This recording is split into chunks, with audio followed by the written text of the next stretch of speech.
राधे कृष्ण आप सभी को। आज हम सुनेंगे 16 सोमवार व्रत की कथा।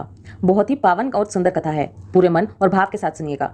एक समय श्री महादेव जी पार्वती जी के साथ भ्रमण करते हुए मृत्युलोक में अमरावती नगरी में आए। वहां के राजा ने शिव मंदिर बनवाया था, जो कि अत्यंत भव्य और रमणीक था और मन को शांति पहुंचाने वाला था। भ्रमण करते समय शिव और पार्वती भी वहां ठहर गए। पार्वती जी ने कहा, हे नाथ, आओ आज इसी स्थान पर चौसर और पासे खेलते हैं। खेल शुरू हुआ। शिव जी कहने लगे कि मैं ही जीतूंगा। इस प्रकार उनकी आपस में वार्तालाप होने लगी। उस समय पुजारी जी पूजा करने के लिए आए। पार्वती जी ने पूछा, पुजारी जी बताइए कि जीत किसकी होगी। पुजारी जी ने बोला, इस खेल में महादेव जी के समान कोई दूसरा पारंगत नहीं हो सकता, इसलिए महादेव जी ही ये बाजी जीतेंगे।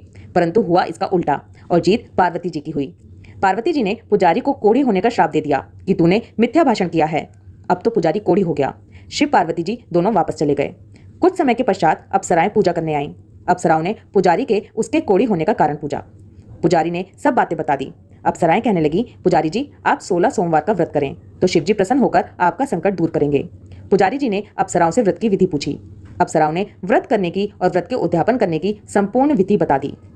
पुजारी जी ने विधि पूर्वक और श्रद्धा भाव से व्रत शुरू किया और अंत में व्रत का उद्यापन भी किया। व्रत के प्रभाव से पुजारी जी रोग मुक्त हो गए।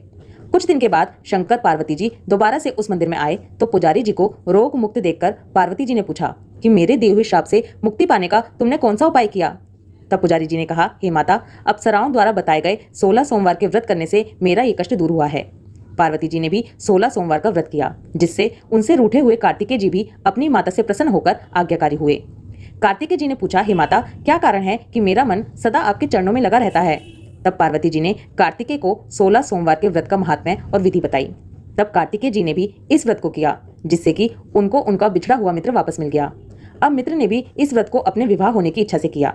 इसके बाद वो मित्र विदेश चला गया। वहां के राजा की कन्या का स्वयंवर था। राजा ने प्रण किया था कि हथिनी जिस व्यक्ति के गले में वरमाला डाल देगी, उसी के साथ राजकुमारी का विवाह करूंगा। ये ब्राह्मण मित्र भी स्वयंवर देखने की इच्छा से वहां एक और जाकर बैठ गया। हथिनी ने इसी ब्राह्मण मित्र को माला पहनाई तो राजा ने बड़ी धूमधाम से अपनी राजकुमारी का विवाह उसके साथ कर दिया। इसके बाद दोनों सुखपूर्वक रहने लगे। एक दिन राजकन्या ने पूछा, हे नाथ, आपने कौन सा पुण्य किया था जिससे हथिनी ने आपके गले में वरमाला पहनाई। ब्राह्मण पति ने कहा, मैंने कार्तिकेय जी द्वारा बताए 16 सोमवार का व्रत पूर्ण विधि विधान सहित श्रद्धा भक्ति से किया, जिसके फल के कारण मुझे तुम्हारी जैसी सौभाग्यशाली पत्नी मिली। अब तो राजकन्या ने भी सत्य पुत्र प्राप्ति के लिए व्रत किया और सर्वगुण संपन्न पुत्र प्राप्त किया। बड़े होकर पुत्र ने भी राज्य प्राप्ति की कामना से 16 सोमवार का व्रत किया। राजा के देवलोक होने पर इसी ब्राह्मण कुमार को राजगद्दी मिली। फिर भी वह इस व्रत को करता रहा। एक दिन उसने अपनी पत्नी से पूजा सामग्री शिवालय ले चलने को कहा, परंतु उसने पूजा सामग्री अपनी दासियों द्वारा भिजवा दी। जब राजा ने पूजन समाप्त किया तो आकाशवाणी हुई कि हे राजा, तुम इस पत्नी को त्याग दो, नहीं तो राजपाट से हाथ धोना पड़ेगा। प्रभु की आज्ञा मानकर उसने अपनी पत्नी को महल से निकाल दिया। तब वह अपने भाग्य को कोसती हुई एक बुढ़िया के पास गई और अपना दुखड़ा सुनाया और बुढ़िया को बताया कि मैं पूजन सामग्री राजा के कहे अनुसार शिवालय में नहीं ले गई और राजा ने मुझे निकाल दिया। बुढ़िया ने कहा, तुझे मेरा काम करना पड़ेगा। उसने स्वीकार कर लिया। तब बुढ़िया ने सूत की गठरी उसके सिर पर रखी और बाजार भेज दिया। रास्ते में आंधी आई तो सिर पर रखी गठरी उड़ गई। बुढ़िया ने डांटकर उसे भगा दिया। अब रानी बुढ़िया के यहाँ से चलते चलते एक आश्रम में पहुंची। गोसाई जी उसे देखते ही समझ गए कि ये उच्च घराने की अबला विपत्ति की मारी है।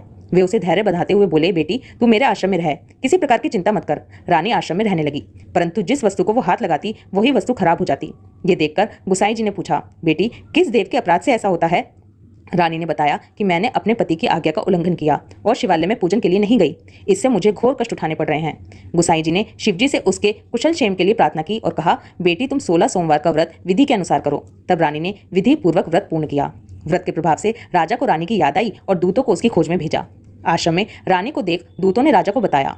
तब राजा ने वहां जाकर गोसाई जी से कहा, महाराज ये मेरी पत्नी है, मैंने इसका परित्याग कर दिया था, कृपया इसे मेरे साथ जाने की आज्ञा दें।